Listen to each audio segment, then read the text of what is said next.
welcome to a coffee with. What's your order? I've gone for a peppermint tea today. Peppermint tea. Would that be a typical? Is that what you typically going? Yeah. Because I don't really do. Well, you know, we've got somebody off camera. Yeah, already 10 seconds in. Giggling away. It's a bad start already. Yeah, but it's not a bad start. I just don't do. I've never had a coffee in my life, and I don't. You've never had one? Never had one. I think I've made 2 in my life for other people, and never for Tom. And then tea. The only time I ever do tea is if I'm going to dunk biscuits in, and then once the biscuits are done, I'll just leave the tea. What? Cold drink man then, is that what it is? What? Yeah, day to day, just water really. Yeah. All these, like, just to keep me going. What you got against coffee then? What's? Don't speak too loudly. Yeah. Stuff in it. Yeah. I don't know. I think it might be the smell before because I've never tasted it. I think it's the smell, and then I've come across a few coffee breaths in my time as well, so I don't get caught in that. And then, like, people rely on it as well. They think like they can't go about the day without it, so I don't want to have to wake up and think, oh, I need a coffee to get through my day. I like to just jump up and go. Deal with how I feel. Well, I'm glad I brought you to a coffee shop for this. Thanks for having me. This interview. As people no doubt be able to tell, we've got a bit of an audience, and fair play. No other players had this sort of treatment. I tell you, but you'll have heard Mr. Anderson sat not too far away, and he's keeping tabs on what's being said. I think. Yeah, I'm going to be checking my right shoulder a few times. I think during this. Just his little cheerleader. Support him. Yeah. Bad start with that too. And you said to me the other week as well, we spoke to you after a game, and you said that you don't like talking about yourself, which sets us up nicely for an interview where you're going to be asked to talk about yourself. Yeah. But why don't you like talking about yourself? I think it's. I think especially more to the point was when we did speak. It was about it was more a reflection about the team. Really, it wasn't a sense of I don't want to talk about me. It was like the team's more important than I am type thing. Like I think I don't not speak about me on a whole or anything like that. I think like just if I've got some like in day-to-day life and stuff, it's not like if someone asks me something, obviously I'm not just gonna dismiss it and then speak to them and stuff. Like if something I've done or said is part of a conversation, then obviously but I think it was just the matter of when we had that interview, it was like the team more important than I was. So it wasn't a sense of I didn't want to talk about myself. It was more like I say, there was a lot more that went on in the game than what I did type thing. And I think it goes without saying that obviously I am happy to be playing at the moment, and like I say, that goes without saying. So it's like that's when it's better to speak about the team, really. Would you say that's your kind of view anyway, in terms of your part as a footballer, that it's the team? I know it sounds that because everybody's going to say the team's more important, but obviously some people like focusing on what they do. Yeah, I think everyone will have like different kind of like goals going into a game, and I think more often than not, as a collective, everyone's is always to win. I think I'd like to think everyone's top one is to win, and then below that, then it's personal like goals within the game and stuff, because we've got it in the changing room on the floor. It says put the we before the me, and like that's there black and white in the changing room and stuff like that. And I think that's the first time I'd ever seen that, and I was like, that's good, because that's kind of how I go into games, is thinking, right, I want to do my job, but that's for the team, and then in some sense, as long as we win, we'll take anything, really. But do you have set things that you want to get out of a game personally? I think more or less going into games, you're thinking like you want to do this well. You kind of like when you're doing your analysis, like during the week and stuff, like how we prepare for games. Like everyone has a job to do, but in a personal sense, as in like the attackers, it might be get more crosses in or something like that, more shots. As a defender, it might be stop more crosses, get more blocks in, win more headers and stuff like that. So I think I go into a game just thinking like just kind of do the basics and do your job, whatever that may be for that particular game. But more often than not, the basics are for every game, you know. And then there's them little bits to remember when it comes to each individual game and stuff. But I kind of just want to go into a game first to do my job, and then as well you got to enjoy it as well, like while you're in the moment and stuff like that. So yeah. You do seem to really enjoy games. There's a lot of enthusiasm, a lot of energy about it. Is that? I think that you could say it like comes from. That's what football is. That's what your job is. Like to kind of give as much as you can each time you play, and then through then you can, maybe the confidence comes like to express yourself in different ways, and like with the repetition of games it becomes like normal. And then, because I spoke to cops who told me, it was like when you go out onto a footy pitch you shouldn't think, just do. Like it becomes that much drilled into you that you just get into like a mental space, and you just tune into that mental space and you just go really and stuff. And it's just about finding that balance. Like you don't want to switch off. Like you always want to keep yourself like. Sometimes I call it like on the edge. Like I like to play like on the edge and stuff. And then sometimes you can go over the edge like like I did a few months ago and that. But yeah, it's just what's required really. Like, you won't want to change any of that, though, would you? Because that you talk about you kind of go over the edge, but that's a large part about your game. That them committed challenges, you know, them important challenges that prevent a breakaway and things like that. Yeah, I think it's just maybe it's just the circumstances in the games that have shown that's what I like doing and stuff. But I like doing all parts to the game really, you know, like getting up and down, like I said, doing a tackle like that, or putting a cross in, or you know, bombing over on the overlap or something like that, or anything like that. Really, it's just like it's part and parcel of it all, and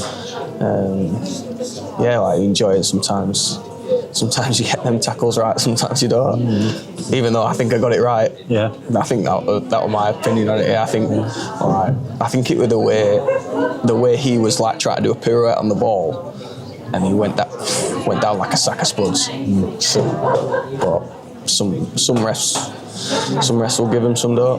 Yeah. We had many conversations with cops then in terms of that mentality side of thing, or was that something they just spotted with you? Or? No, it just kind of came up in conversation just as we were chatting, you know, like on reflection of a game and stuff like that. And I know that cops is very big on that side of things and stuff. So especially when you can listen to someone like cops and pick up them little 1, 2, 5% here and there, then it's only gonna benefit you really and stuff like that. But yeah, no, it just progressed like through natural conversation really. I got onto that and stuff, and obviously me saying it to you now, it's kind of stuck with me really when he said it. Yeah, you're feeling that when you go out on the pitch that you're able to do that. Just kind of.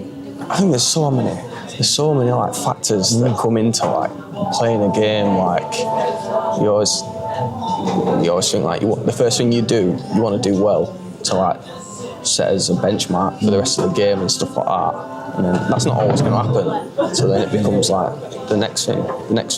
Just do the next thing right and stuff like that. And it's just like going into a game. It's like there's, like I say, the factors of like what it could mean and stuff like that. But then before a game, I'm thinking as little as possible, really, because then you can get yourself like worked up in whichever way.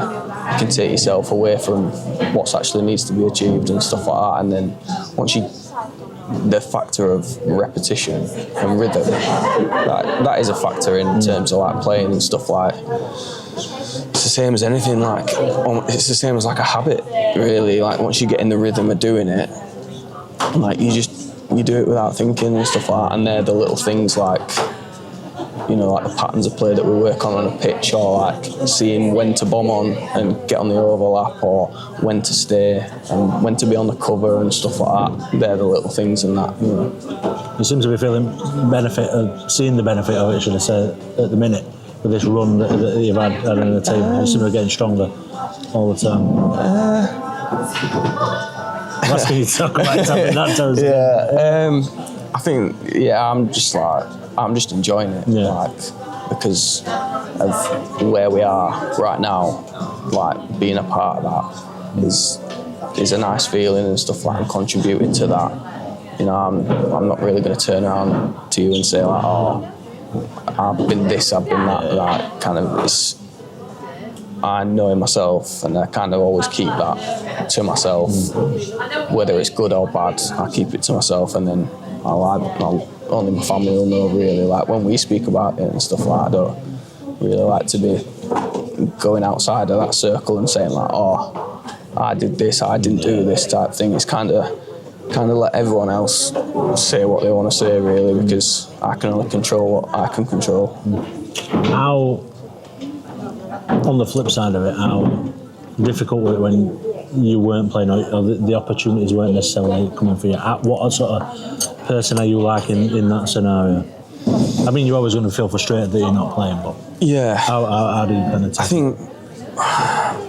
I think I've had it in two different scenarios over the 2 years I've been here. Like last year was a lot harder because it was down to an injury that was just kind of kept reoccurring and stuff. And we didn't quite get to the bottom of it at the beginning.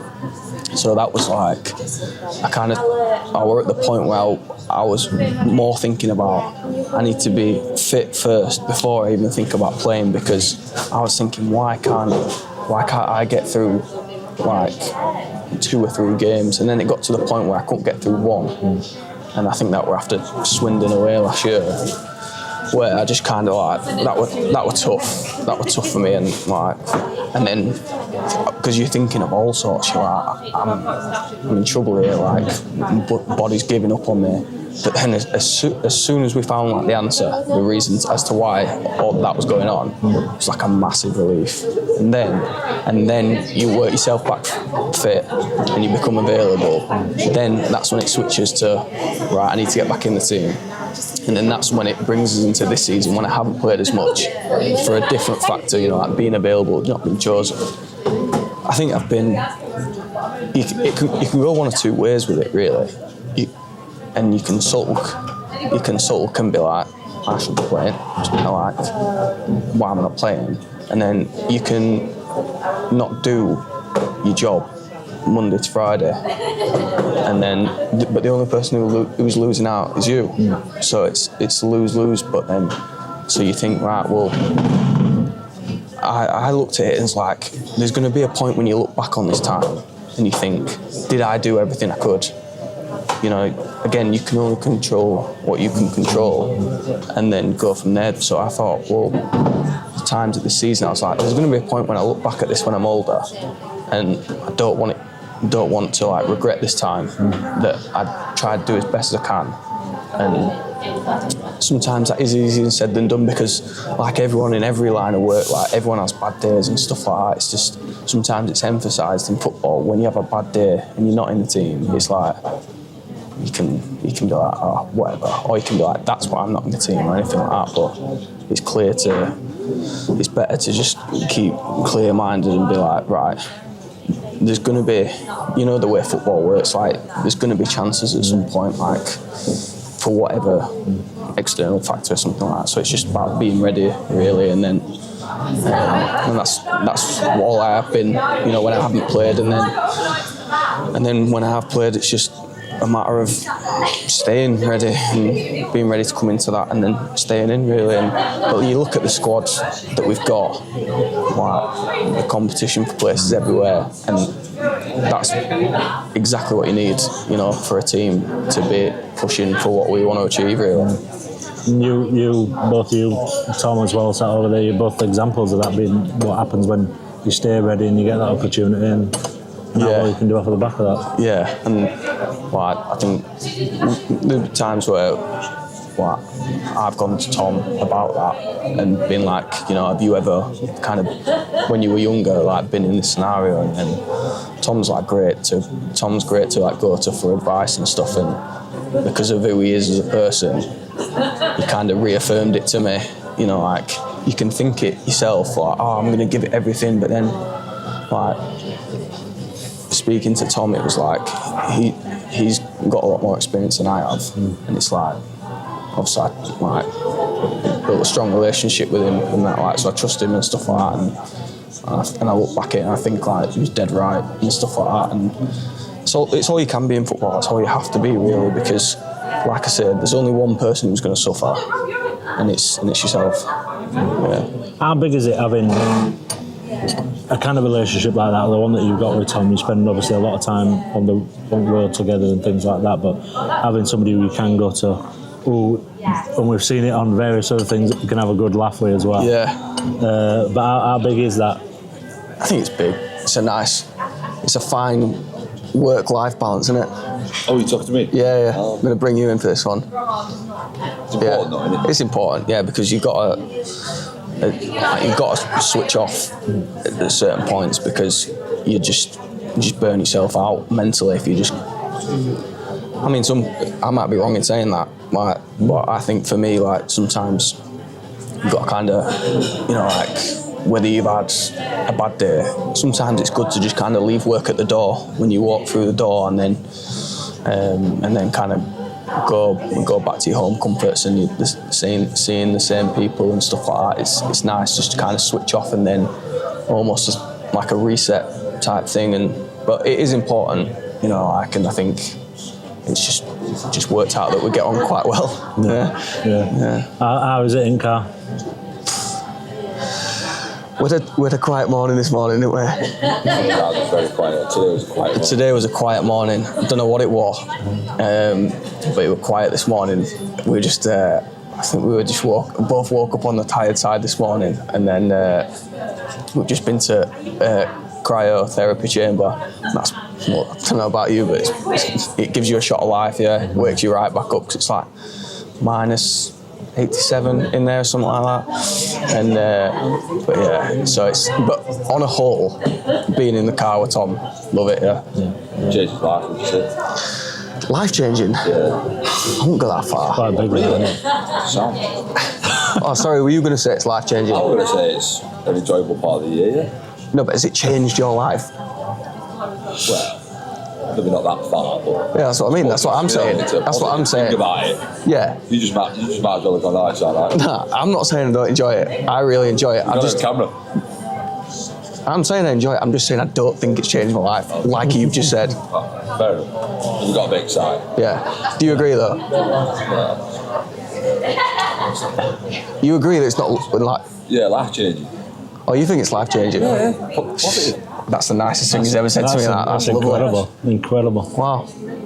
That is incredible. Well, just good to know that you don't feel the same way. I'm actually getting a bit emotional at that. Nah, life changing. Yeah, life changing. Yeah. What would a typical afternoon look like for you when you get back home, or you know what you're kind of up to? So if you're talking, Nice flat. yeah. So if you're talking home, or we're talking, Well, so, either or, you can talk me through both. right. So we'll start with the good. When I go home. When you go. No, when we stay over, typical days, finish training, go to cryo, and then come back. Andrew will drop me off at the hotel. I'll check in, unpack my bags. As soon as my bags are packed, walk straight over to his, knock on the door, and then sometimes he locks it and then pretends he's asleep or something. Sometimes he makes me wait for a couple of minutes, and then we'll have a chill out. We'll probably have one of these. You're saying it's a bad order, but you drink them. Yeah. Yeah. 9. At night maybe. So we'll get back, we'll have a chill out, and then we'll stick something on the telly. Whether it's like, depending how we're feeling, it might be something that's just like in the background, just while we're chatting or while we're napping. Yeah. Sometimes we both fall into a little nap, but nah. And then it'll be. It varies between sometimes going out for tea, going around the corner, or seeing a few of the lads and going to Nando's, or it'll be getting a takeout from training, like, or cooking. Who's doing cooking? There's been a couple of times and it's been split on it. You made a good spag bowl that time. Yeah. Did you do that? Yeah. That time. Yeah, that time. That time. Yeah. That one time. That one. Yeah, that one time. And then we'll cook. So I think the last time we cooked, I'd done him a spag bowl. Enjoyed it, yeah. Wolfed it down, didn't you? Yeah. So, and then by that time, we're either getting an episode of something in before the footy starts, and then it's footy, and then sometimes it's I can get a sense for how tired he is if it's my cue to leave or not. Yeah. and then go back. To leave him alone. And then if I'm going home, it's like either more often than not, it's like going back to my girlfriend's, and then sometimes by that time, it's time for the dog to get walked. So straight out, take the dog for a walk, and then again it'll be a bit of chill time when we get back, and then it's tea. And then we like to cook tea together. Like, I don't think she'll agree with that, me saying that. I think she thinks it's more me watching over her. Yeah. Well, but I'm trying to learn. Different stuff and that. And she's got a lot of strings to her bow in terms of teas and stuff. So I'm picking it all up and stuff. And then it's tea. And then if there's footy on, it'll be footy's on, and she'll be chilling out. Like, but it depends on the severity of the game. Like Arsenal, Real Madrid the other night. That was firmly on, and that was, you sort yourself out, I'm watching Champions League. But yeah, and then the odd time might just nip home, like on a day off and stuff, like when she's working, nip back home and like see my family and stuff, and catch up with like my mum and dad and my brother and stuff, and then like meet friends for coffees and stuff like that. So it's nice to have them different options, really. Is there all that you would like more time for? Or that you've done it in the past that you don't quite get to do as much now? Off the top of my head, no. No golf or like that, nothing, I played golf, but like I can't say I play enough to be like, I play golf. Like, don't have a handicap or anything like that. Like, if anything, when I played my most golf, that was just going around the pitch and putt, par 3. Like, but yeah, I'm trying to think what else. Like, do you know, like paddles taking it's on the rise. And when it first came out, like I were going through my injury, and I was like, all my mates were playing and stuff, and then between like my mates, it's kind of died down a little bit and stuff, because like they play footy as well, and then work and stuff like that. Sometimes it's a bit, and especially while it's just been winter and stuff, like people don't want to play outside. But that is something that I actually want to do. But I think I'll get more time to do that in the summer, because like sometimes after training, it's not what I think anyway. It's not the best thing for me to be doing, like. Because I have to warm up me. Yeah. Like some people can just go out and play. Some people, even with footy, they can just walk out and then just that's it. They could go straight into kick off if they wanted. But I need to get warm, so I think. Like, try to think what else. Like Like I like taking the dog out now. No. Like as in I didn't have that before.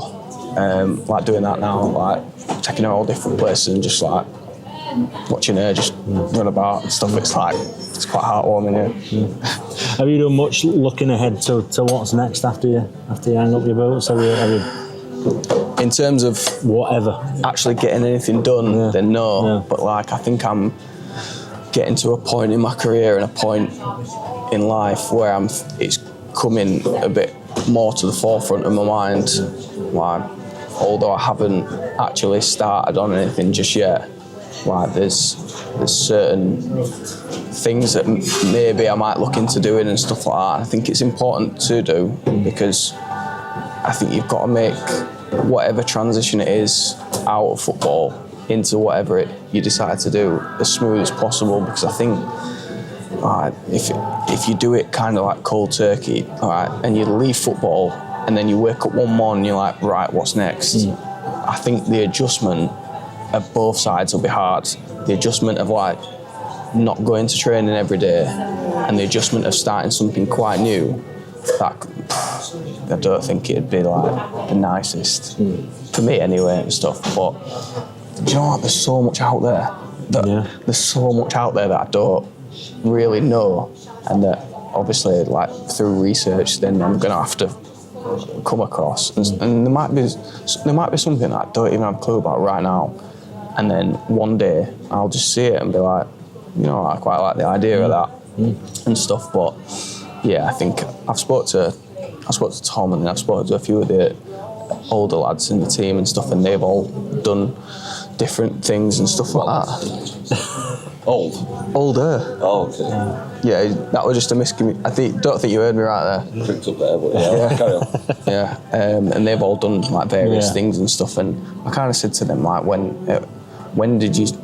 what point did you think about doing it? And it was like a point where I'm not too far off. So as in, it doesn't make me think I need to get a move on, because like, all being well, like I want to stay in football as long as I can and stuff like. So I like to think I've got a few more years left in me and stuff, but I think there will come a point where I'm like, right, let's just kind of switch on to that really. But at the moment, I quite like putting all my focus into football really, and kind of not having any other distraction in that sense, like just going all in on football really. Yeah.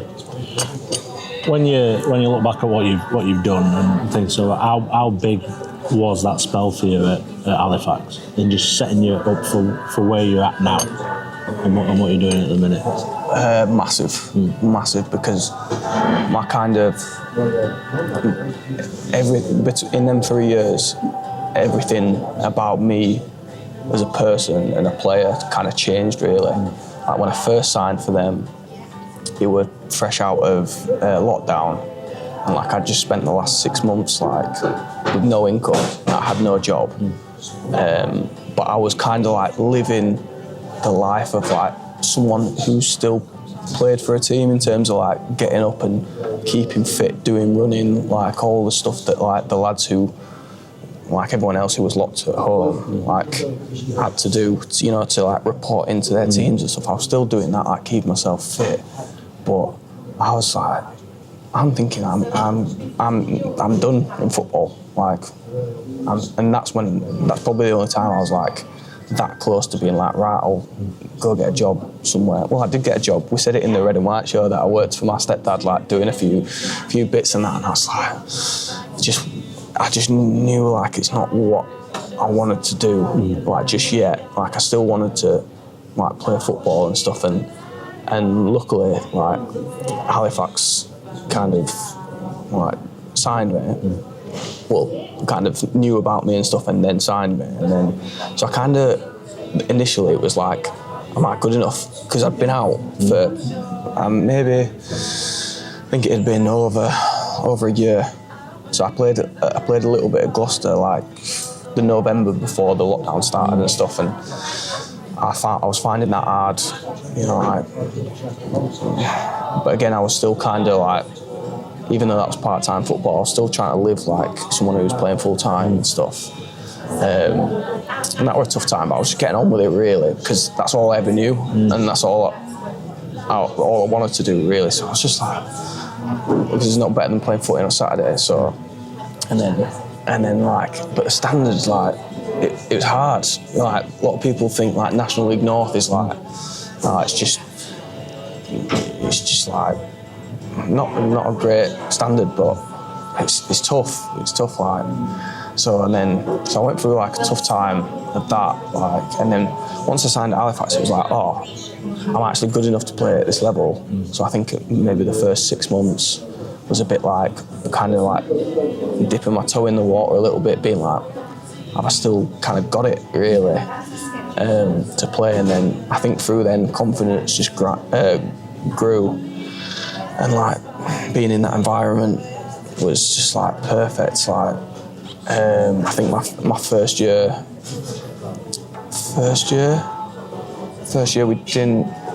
we didn't get playoffs or anything, and then second year that's when it started to kind of like change a little bit for me. I started playing a little bit more.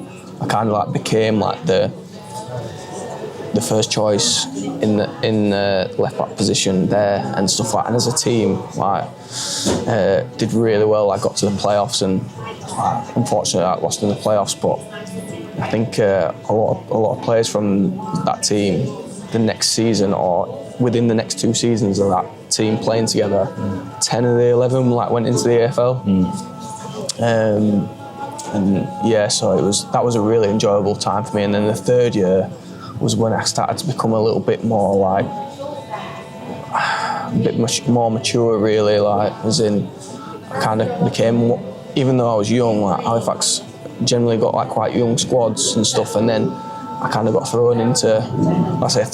I loved the fact that I was able to be given the opportunity to be a captain and stuff, and then I kind of had to grow up in that sense, like, but be more mature in that sense of like leading example, being the voice and stuff like that, and then obviously finished on like a massive high and stuff. So I look back at them times, and I think like I look back at like everything, like the lads that I came across in them 3 years were like brilliant. Like, they recruited really well in getting like good lads in and stuff like that, and quality players, and the staff can't really speak highly enough about staff and stuff like that. They're just good, honest people and stuff, and that were a big factor in, like for, if the opportunity came to move on, like what kind of like am I going to get similar to that? And I just kind of got that impression straight away through like meeting the staff and speaking to staff, before I signed and stuff like that. And then kind of could tell within the first few weeks of like pre-season when I came in here, like I'm gonna get on with these lads. Like, so you take a bit of time like to kind of come out your shell a little bit and stuff, but you kind of like listening from afar to the lads who have been there a long time and stuff, and you're like, yeah, these good lads, and then obviously training with them, you're like, this is a step up from what I'm used to. That's just because of like the quality of the players like on the training pitch. So after like 2 weeks, I was like I've got everything I had before in terms of like great environment, great staff, great people, and great environment. So it was the perfect kind of like time to move and the perfect place to come to, really. And all that provides that platform for you to kind of develop and make that step up that you needed to play in the NFL again. I think because it was something that like. Going to the Nando's group chat. Oh, is it? Yeah. Right. Yeah. Sorry, it's just taking pictures, being silly. But yeah, I think by the end of the third year and stuff, like I was playing and stuff, and I was like, it was like an ambition of mine to like play higher again, like to keep going, because I think the last time that I played in League Two, I was 19, 20. And then I was like, I'm thinking I'm a bit more like older now, like kind of a bit more mature, like, because when you're young, you don't really think about anything. You just go out and play and stuff like that. Even though you think you're mature at like that age, 19, 20, you don't know as much as what I knew, in my last year at Halifax and stuff. And I was like, I would like to try, like, and see if the option becomes available and stuff. So that was a goal of mine at some point, to play higher and stuff. And like I say, it was just kind of perfect fit to come and try it here and stuff like that. So I think, and then I ended up starting the season, here and stuff, and then played every game until I got like an innocuous like knee injury and stuff like that. And then, but yeah, I think maybe the first few games I was like, right, like, I don't know if I was in my own head thinking like this is like a big step up and stuff, but I was like, right, this is where I need to get to here. Like, this is X, Y, Z. This is what I need to do to be like playing every week and feeling comfortable playing every week and stuff. And yeah, so there's that. And now I'm at the point now where I'm up here. Must have been good when like Halifax having that. You've got that support system around you, so you're with your family. Everything's on the doorstep. But you're going through a period of massive changes, as you've kind of talked about. Yeah, I think my family like was so supportive. Before Halifax, when it was just looking like I'm just gonna be one of them that falls out of football. They were so supportive in like they were without really saying anything, just kind of like being there, like just letting me kind of decide for myself. Really, they weren't like, look, you need to go and earn something somewhere type thing. And I was like, I think it took a while for me to actually say to them like, look, like I still want to give football a go here, like I'm not ready to like leave it and stuff. And they were like, you should have just said that, like you know, because we're just looking out for your like best interests and stuff, and that's all like my family have ever done and stuff like that and stuff. So, but yeah, and then obviously playing for Halifax, it was like, let's say on my doorstep. Like for the few of the lads here, it's like 5 minutes to get to a game and stuff. Like anywhere you go, like someone's gonna see you and stuff like that. It's like it was nice and stuff like that, and it was really enjoyable time. Like really look back on that and think like everything they've done for me really has kind of brought me to here really. Yeah, family must be enjoying it now. Seeing you doing well. Yeah, I think so. Like I think they'd be happy wherever I played really and stuff like. I think they always say like as long as you've got a smile on your face and you're happy doing what you're doing. They say it to my other two brothers as well. It's like as long as you're happy, then you know what can you complain about? You know, as in if you're happy doing what you're doing, then what does it say? Like if you're happy in work, then you never work a day in your life. Something like that. Something along them lines. I don't think I nailed it quite right, but you got the gist of it. Yeah. But yeah, no, it's nice. It's nice because to be fair, both my parents, like, they're not together anymore, but like they've both got partners and stuff. And like, I think it's lovely being able to look up into the stand and like see the four of them sat there and stuff. Like, it's perfect. And then like, my dad's on the hunt to like complete as many grounds as he can. So he was buzzing to go to Cheltenham because he was like, I've never been there before. And so he loved that one and stuff. But like, they travel up and down the country, like they have done since I was 9 years old. You know, like giving up their weekends like just to watch me play away at Sunderland or Newcastle or Birmingham. You know, it's can't ask for much more in terms of like a sport network, really. Yeah. All these interviews finish with the same question, and it is that when the time does come when you hang up your boots and your career's done, what would you want people to say about you? How would you want to be described as a player from what you brought, and as a person as well, what you brought to your clubs that you've played for? I think I go more as a person firstly. I think I'd want like someone to say like, oh, what was he like? And be like, right, he was a good person. You know, he was like, yeah, like a good person in terms of like he was firm but fair. Like as in like he was, yeah. I don't know how to describe much more than just like he was just a nice person. Like, and then as a player, I think like someone who just gives as much as they can give, like every time they play, really, and yeah, I don't know. Never really thought about that. It's thrown me off a little bit, that question. Yeah, because you always, like when you're talking like between like players and stuff, and so might be like, oh, what was he like when you played with him? I never want to like someone to turn around and be like,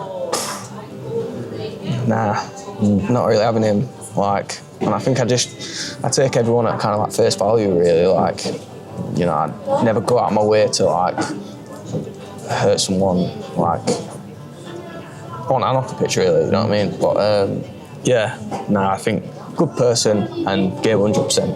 Yeah. That's pretty spot on, isn't it? Yeah. Thank you very much. Thank you. Appreciate it. Yeah, thank you very much.